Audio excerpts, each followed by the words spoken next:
Vikas, I always thought mutual funds were only for people with a lot of money. Is that true? Not at all, Sapna. That's a common misconception. You can start investing in mutual funds with as little as 100 rupees through SIPs. Really? I thought you needed thousands to even begin.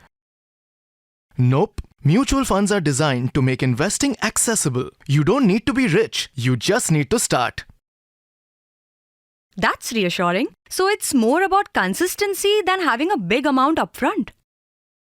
Exactly.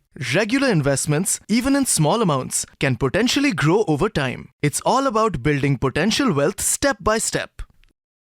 That changes everything. Thanks, Vikas. Time to rethink how I see investing.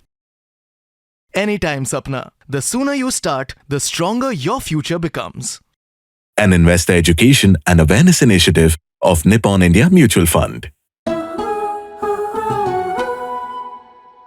Mutual fund investments are subject to market risks. Read all scheme-related documents carefully.